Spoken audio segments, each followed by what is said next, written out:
గ్రీటింగ్స్ని ప్రభు పేరట తెలియపరచాలని ప్రభు పేరట మనం చేస్తూ ఉన్నాం. హల్లెలూయా.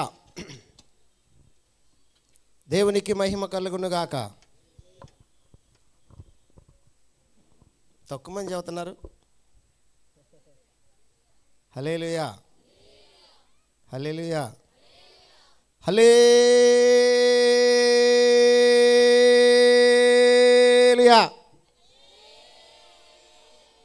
ఆదర్శ్ నగర్లో ఒక ఆవిడ ఉంది.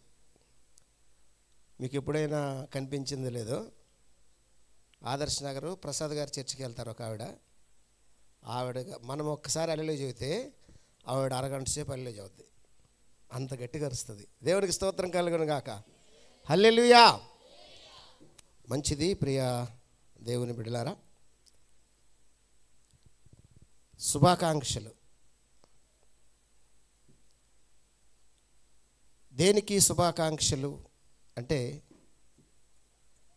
మన దేవుడు సృష్టికర్త మినిస్ట్రీని ప్రేమించి అభిషక్త దైవ సేవకులు ఆండ్రోస్ గారిని, పాస్టమ్మ గారిని,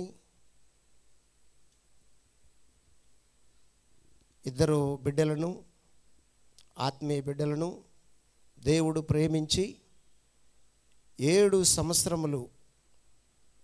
సంవత్సరములకు ఒకసారి జనవరి నెలలో కొండరాజుపేట గ్రామంలో దాకమారి ప్రాంతంలో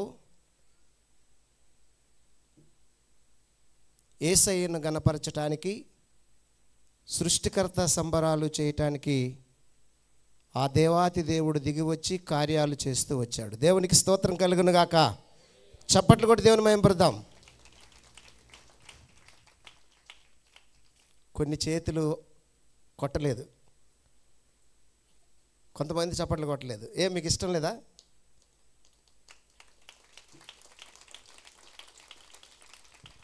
చప్పట్లు చెయ్య తగిలితే మజిల్స్ కదిలి ఆరోగ్యం వస్తుందని డాక్టర్ చెబుతున్నారు. కనుక అన్ని ఆసనాల కన్నా చప్పట్లు ఆసనాలు చాలా మంచిది. దేవునికి స్తోత్రం. గట్టి కొట్టండి. హల్లెలూయా. దేవుడు 7వ సంవత్సరం జనవరి నెల 12వ తారీఖు 10వ తారీఖు సాయంత్రము అద్భుతంగా జరపడానికి దేవుడు సిద్ధంగా ఉన్నాడు. 10వ తారీఖు సాయంత్రము, 11వ తారీఖు ఉదయం అద్భుతంగా జరిపించాడు దేవుడు. అలాగే ఉదయకాలం మీటింగ్కి వచ్చిన వారందరూ ధన్యులు. ఉదయకాలం మీటింగ్ వచ్చిన వాళ్ళందరూ ధన్యులు. రాలేని వారు సరే, అంత పెద్ద మాట అనకపోయినా మంచి వరం పోగొట్టుకున్నారు.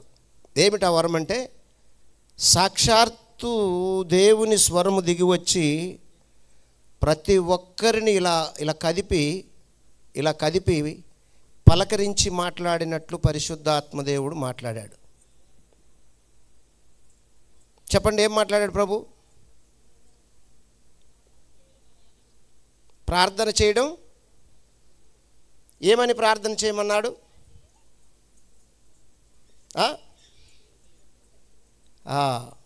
యేసయ్య పరిశుద్ధ నామము, యేసయ్య నామము పరిశుద్ధపరచబడునుగాక.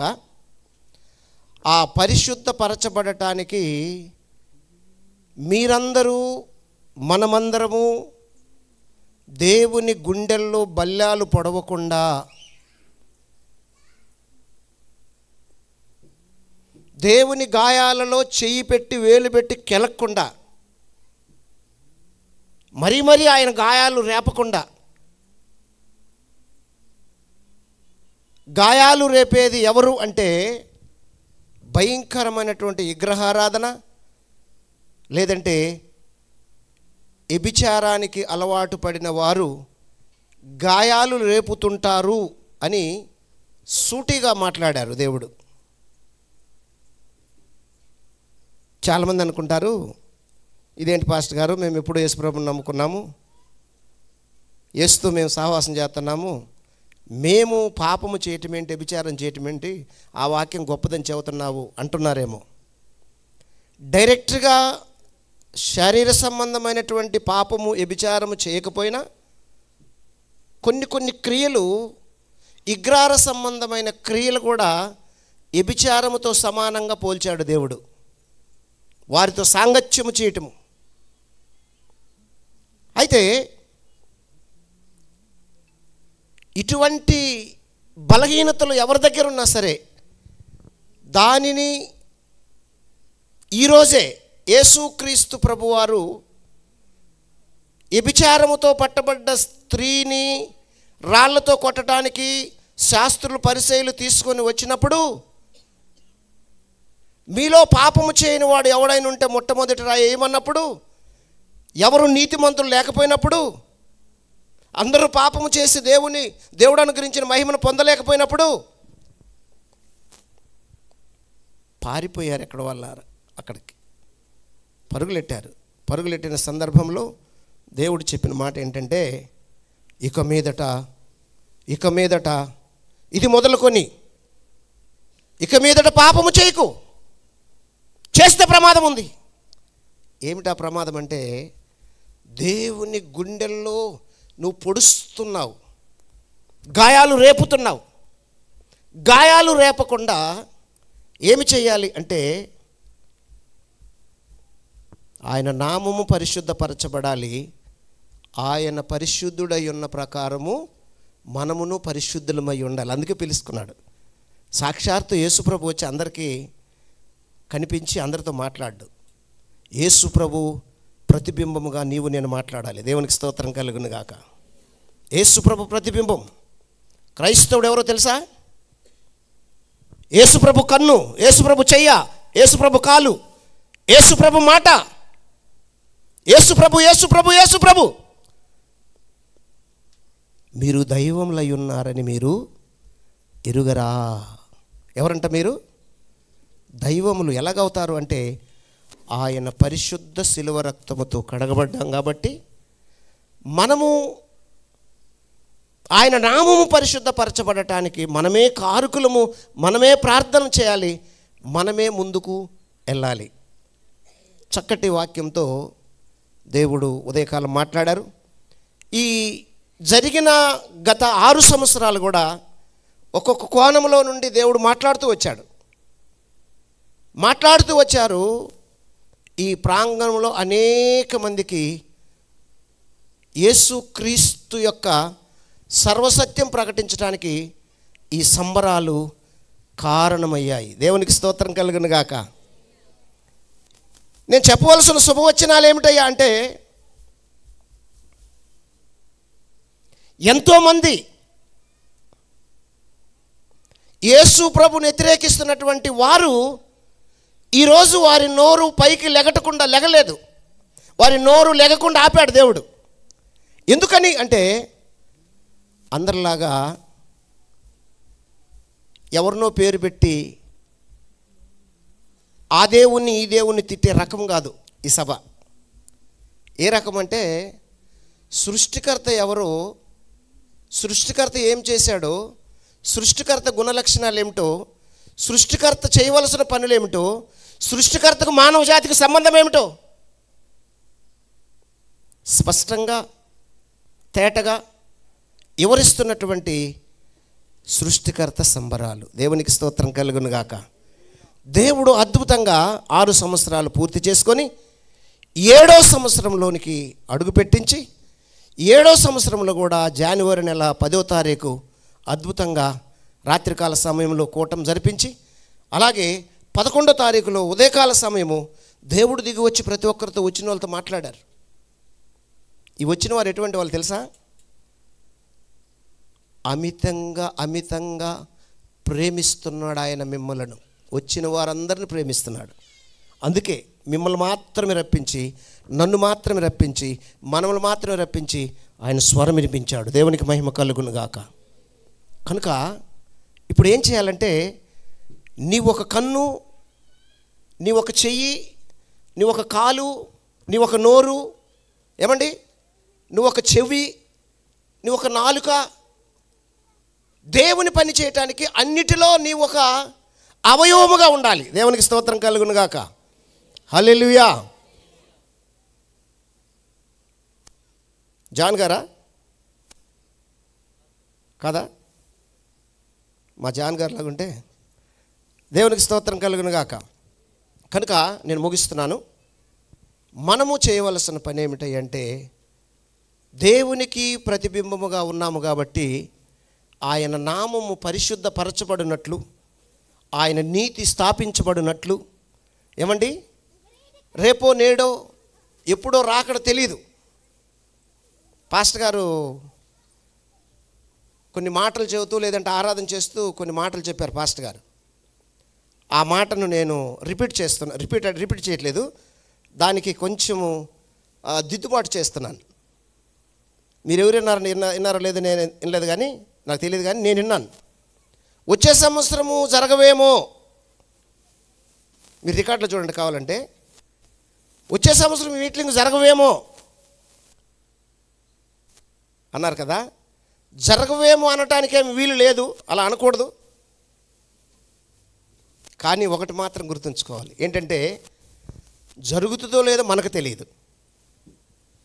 జరుగుతుందో లేదో మనకు తెలియదు. ఎందుకంటే ఈ గ్రౌండ్ దాటి అవతలకి వెళ్ళే వరకు మన గ్యారెంటీ లేదు. ఒక వస్తువు గ్యారెంటీ ఉంది, కానీ ఒక వస్తువు ఒకటి కంపెనీ ఓడిస్తే దానికి ఇన్ని సంవత్సరాలు లేదా ఇన్ని రోజులు ఇన్ని నెలలను గ్యారెంటీ ఇస్తాడు. మనుషుడికి గ్యారెంటీ లేదు. కానీ గ్యారెంటీ లేని ఈ మనుషుడు దేవుని కార్యాలు చేయటానికి అద్భుతంగా సుదీర్ఘంగా 7 సంవత్సరాలు కొనసాగించాడంటే ఆయన ఎంతగానో ఈ పరిచర్యను ప్రేమిస్తున్నాడు. దేవునికి స్తోత్రం కలుగును గాక.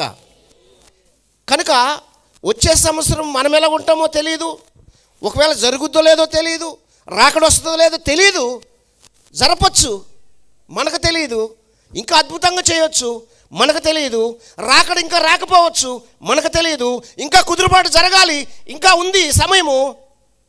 కానీ దేవుని చిత్తం ఏమిటో పూర్తిగా మనకు అర్థం కాదు. కాబట్టి ఫలానా రోజు ప్రభు వస్తాడని మనం మాత్రం ఏం చేయాలి తెలుసా? ఇలా చంద్రబింబము ఓలే నీదు ప్రతిబింబము నేనై, జగమందు నీదు మహిమన్ వెన్నెలగా వెదజల్లా, జగమందు నీదు మహిమన్ వెన్నెలగా వెదజల్లా, బలవంతుడైన దేవా బలమీయుమయ్యా, బలవంతుడైన దేవా బలమీయుమయ్యా, ఎలుగైన దేవ నీవు ఎలిగించుమయ్యా, ఎలుగైన దేవ నీవు ఎలిగించుమయ్యా. ఓ నీతి సూర్యుడా నా జీవనాదుడా, నాలో వసింపుమా నా పాలి దైవమా, ఓ నీతి సూర్యుడా. హల్లెలూయా. నీవు నాలో వసించు, నాలో ఉండు, నేను నీకు ప్రతిబింబముగా ఉంటాను అని దేవుడు రానున్న దినాలలో ఈ సృష్టికర్త సంబరాలను తీసుకొని వెళ్ళాలని ఆయన కోరుకుంటున్నాడు. దేవునికి స్తోత్రం కలుగును గాక. దానికి తగినట్లు మరి అలుపెరగని ప్రయాసపడుతున్నటువంటి మా మిత్రులు అభిషిక్త సేవకులు ఆండ్రూస్ గారికి, అలాగే పాస్టమ్మ గారికి చక్కగా సహకరిస్తున్నారు. ఈ రోజుల్లో సేవకుల పిల్లలు సేవకు సహకరించలేదు, మీకు తెలుసా? రకరకాల ఆలోచనలు, రకరకాల కోరికలు, రకరకాల తలంపులు, ఎంతమందో సేవ ఆగిపోవటానికి పిల్లల కారకులయ్యారు. కానీ దివ్యకృప దయా స్వరూప్ తండ్రి మాట అంటే జవదాటకుండా దేవుని పని అంటే ప్రేమించి దేవుని పనికి ఏమైనా చేస్తారు. చక్కటి బిడ్డలను దేవుడు వారికి ఇచ్చి, అలాగే ఆత్మీయ బిడ్డలు కూడా. బహుశా నేను ఇటువంటి కూటమి ఎక్కడైనా దూరంగా పెడితే నాతో నడుస్తున్న విశ్వాసులు ఎంతమంది వస్తారో నాకే తెలియదు. మీరు చాలా మంచివాళ్ళు. సేవకుడి మాట, సేవకురాల మాట, దేవుని మాటకు లోబడి మీ పిల్ల తల్లులు, మీరు బ్యాగులు సర్దుకొని వచ్చి 7 సంవత్సరాలు ఇక్కడే రాత్రి పగల ఉండి దేవుని పని చేసి దేవుని కొరకు ప్రయాసపడిన మీరు ధన్యులు. దేవునికి స్తోత్రం కలుగును గాక. ఆ దేవాతి దేవుడు మిమ్మల్ని బహుగా దీవించును గాక. 1000 రెట్లు బహుగా దీవించును గాక. ఇంకో వాక్యంలోకి వెళ్తే చాలా సమయం అయింది. నేను ఈ మాటలు ముగిస్తున్నాను. God bless you. దేవుడు మిమ్మల్ని దీవించును గాక. కానీ కొన్ని పాటలు పాడించి ఇస్తే నాకు బాగుండేది. ముందే ఇచ్చేశారు. ఏదైనా దేవుడి ఇచ్చిన సమయాన్ని సద్వినియోగం చేసుకున్నాం కదా. దేవుడు మిమ్మల్ని దీవించును గాక. God bless you.